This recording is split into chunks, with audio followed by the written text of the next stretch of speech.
Good morning students. या आधीच्या व्हिडिओमध्ये आपण इन्व्हर्स स्क्वेअर लॉ म्हणजे काय ते बघितलं and we also see how Newton used Kepler's third law of planetary motion to prove this inverse square law. आता इथे आपल्याला एक प्रश्न दिलेला आहे.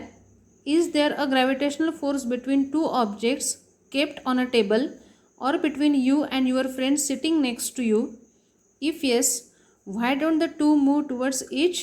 Why don't the two move towards each other? What is the reason behind it? The gravitational force on earth is too weak. It is negligible and therefore we are not able to see any effects because of this gravitational force. The two persons sitting next to each other, they do not move towards each other. Also there is a frictional force present between the two objects, two person. त्या दोघांमध्ये frictional फोर्ससुद्धा असणार आहे आणि gravitational force हा अतिशय weak असल्यामुळे आपल्याला त्याचा इफेक्ट पाहायला मिळणार नाही. यानंतर तुम्ही लो टाइड्स आणि हाय टाइड्स तुम्ही भूगोलामध्ये बघितलेले आहात. High and low tides occur at different times at different places.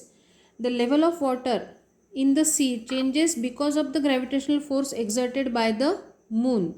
Means the reason behind this low tides and high tides is the gravitational force of the moon. Water directly under the moon gets pulled towards the moon and the level of water there goes up causing high tide at that place. साधारणतः पौर्णिमा वगैरे असेल तर अशा वेळेस जास्त मोठी हाय tied येते. म्हणजे महिन्याभरातली सगळ्यात जास्त मोठी हाय टाईड ही पौर्णिमेच्या दिवशी येते. याचं कारण त्या दिवशी चंद्र हा पृथ्वीच्या खूप जास्त जवळ असतो आणि त्यामुळे जो ग्रॅव्हिटेशनल फोर्स लागतो मूनकडनं तो सगळ्यात जास्त लागतो. ज्या ठिकाणी मून असेल त्या ठिकाणीच खालच्या बाजूला आपल्याला काय दिसतं आहे, त्याच ठिकाणी सी लेवल जी आहे ती वाढलेली आपल्याला दिसते. At two places on the earth at 90 degree from the place of high tide the level of water is minimum and low tide occur there as shown in figure 1.6. Here we can see that these are the two places where there is high tide and these are the two places where there is low tide and these places are at a right angle to each other. म्हणजेच थोडक्यात low tied आणि हाय tied यांचं reason सुद्धा काय आहे, gravitational force आहे. Now the next topic is earth's gravitational force. Will the velocity of a stone thrown vertically upwards remain constant or will it change with time? How will it change? Why doesn't the stone move up all the time? Why does it fall down after reaching a certain height? What does its maximum height depends on? Now the answers are: first, will the velocity of a stone thrown vertically upwards remain constant?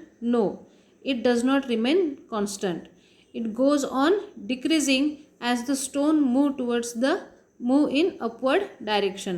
म्हणजे जसजसा तो stone वरती जातो त्याची velocity जी आहे ती कमी कमी होत जाते. How will it change? It will decrease. Why doesn't the stone move up all the time? का बरं मूव होणार नाही आहे तो all the time?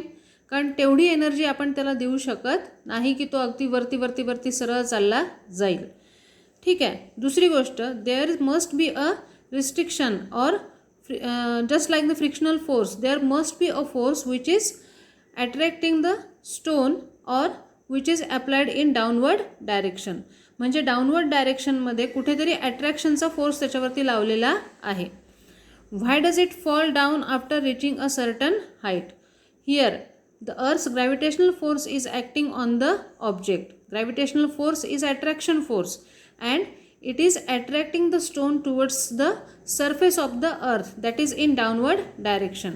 Means here we can say that the motion of the stone is in upward direction whereas the gravitational force is directed in opposite direction, and because of this gravitational force the velocity of the stone goes on decreasing and as a result after some time it becomes zero and from that point the stone starts falling down.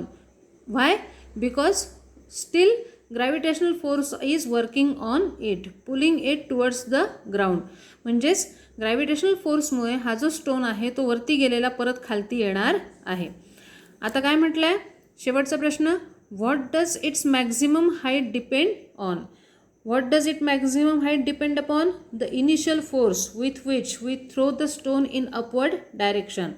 More is the force, more will be the height it will achieve. And less is the force, less is the height it will achieve. म्हणजे जितका जास्त force आपण सुरुवातीला त्याच्यावरती लावणार आहे तेवढा हा जो स्टोन आहे तो मॅक्झिमम हाईट काय करेल, गेन करेल. याचं कारण आपल्याला फोर्स लावत असताना ग्रॅव्हिटेशनल फोर्सच्या अगेन्स्ट आपल्याला काम करायचं आहे. Similarly when we throw a stone vertically upwards, नाही त्याआधीचा इथे दिलेला आपण पाहूया. The earth attracts every object near towards itself because of the gravitational force and the centre of the mass of the earth is situated at its centre. So the gravitational force on any object due to the earth is always directed towards the center of the earth. Means as this gravitational force is at the center of the earth, below the surface of the earth, ground surface जे आहे त्याच्या खालती हा centre of mass आहे आणि त्याच ठिकाणी gravitational force हा काय कॉन्सन्ट्रेटेड आहे. आणि म्हणून या the direction of this gravitational force is directed downwards, vertically downwards. म्हणून जो कुठला स्टोन आपण वरच्या दिशेने फेकणार आहे तो व्हर्टिकली डाऊनवर्ड डायरेक्शनमध्ये म्हणजेच in the direction of gravitational force तो खालती येणार आहे. Due to this constant downward pull the velocity become zero after a while. The pull continues to be exerted and the stone starts moving vertically downward towards the centre of the earth under its influence. हे सगळ्या सब्जेक्टवरती सुद्धा आहे. आपण जे अर्थवरती व्यवस्थित चालू शकतो याचं कारण इथला ग्रॅव्हिटेशनल फोर्स आहे. ग्रॅव्हिटेशनल फोर्स जर नसता तर आपल्याला अर्थवरती व्यवस्थित चालतासुद्धा आलं नसतं. ठीक आहे. Now the next topic is according to Newton's law of gravitation every object attracts every other object. Thus, if the earth attracts an apple towards itself, the apple also attracts the earth towards itself with the same force. Why then does the apple fall towards the earth but the earth does not move towards the apple? Now, what is the reason behind this? The large mass difference between the two objects. Earth, as it is having a larger mass, therefore, the gravitational force applied by earth is very large as compared to the gravitational force applied by apple on the earth, and therefore we can see the effect of gravitational force applied by earth and not by apple. म्हणजे हा जो large मास difference आहे त्यामुळे आपल्याला फक्त अर्थने लावलेला जो gravitational force आहे त्याचाच इफेक्ट आपल्याला पाहायला मिळेल आणि जे ॲपल आहे ते अर्थवरती आपल्याला पडलेलं दिसेल. ॲपलने सुद्धा फोर्स लावलेला आहे परंतु मास अतिशय कमी असल्यामुळे लावलेला ग्रॅव्हिटेशनल फोर्ससुद्धा अतिशय कमी राहणार आहे आणि त्यामुळेच ॲपलकडनं लावलेला जो फोर्स आहे त्याचा कुठलाही इफेक्ट अर्थवर झालेला आपल्याला पाहायला मिळणार नाही. The gravitational force due to earth also acts on the moon because of which it revolves around the earth. आपण पाहिलं याच्या आधीच. This gravitational force is the centripetal force and because of which the moon is revolving around the earth. Similar situation exists for the artificial satellites orbiting the earth. म्हणजे याच प्रकारे artificial orbit satellite जे असतात ते सुद्धा त्यांच्या जे त्यांना ऑर्बिट दिलेले असतील त्या ऑर्बिटमध्ये काय होतात ते पृथ्वीभोवती फिरतात. The moon and the artificial satellites orbit the earth. The earth attracts them towards itself but unlike the falling apple they do not fall on the earth. Why? आता याचं रिझन काय आहे? जो ॲपल आहे तो एका जागी काय आहे? स्टेडी आहे. There is no velocity to the apple. ॲपलला कुठली व्हेलॉसिटी नाही आहे. पण जर एखादा आर्टिफिशियल सॅटेलाईट जर आपण मिशन मंगल या पिक्चरमध्ये पाहिलेलं आहे की जेव्हा त्या आर्टिफिशियल सॅटेलाईटला मंगल ह्याच्याभोवती मार्सच्या भोवती सोडतात तेव्हा काय करतात? तिथे सोडल्यानंतर त्याला एक व्हेलॉसिटी दिली जाते. त्या व्हेलॉसिटीमुळे काय होतं? तो जो आर्टिफिशियल सॅटेलाईट आहे तो मार्सच्या भोवती फिरायला सुरुवात करतो. तो मार्सकडे अट्रॅक्ट होत नाही.